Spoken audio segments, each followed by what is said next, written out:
सुवार्ता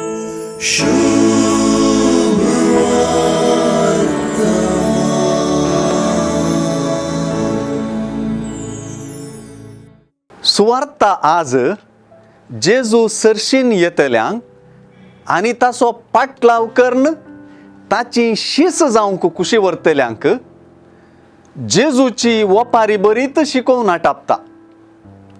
पयल्यांत पयलें जेजू आपणा सरशीं येतल्यांनी आपल्या आवय बापायक, बायले भुरग्यांक, भावां भयणींक आनी आपणाकच पाठ करच्याक विचारता. दुसऱ्यान शीस जातल्यांनी तांचो कुरीस घेवन आपणा फाटल्यान येवंक उलो दिता. आनी शेवटी आपणा लागीं कितें आसा तें सगळें सांडलेलें करीत म्हजो शीस जावंक नजो म्हणून तो उलो दिता.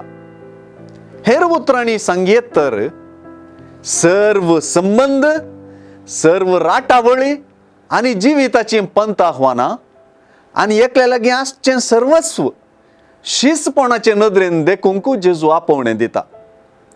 हर एक संबंध, हर एक काम आनी शिसा लागीं आसा म्हणलें सर्व जेजू थंय आनी जेजू मुखांत्र नवेपण दाखयता.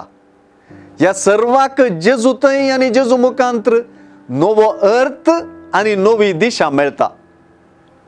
शीसपणाचें जिवीत कशेंय जियोवचें वा वेतातेने जियोवचें न्हय, तें व्हड बांदप बांदूंक वेच्या मनशा परी आनी झुजाक वेतल्या राया परी.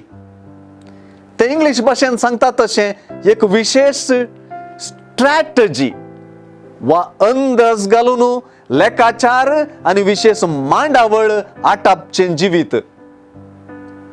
तें जबाबदारी बरी ती वय आनी डिमांडींग वा आमचे तावन जायते विसारचें तसलेंय वय. जेजून म्हजी शीस म्हणून आपयलेली व्हड बांदप्यां आनी व्हड झुजाऱ्यांच सय.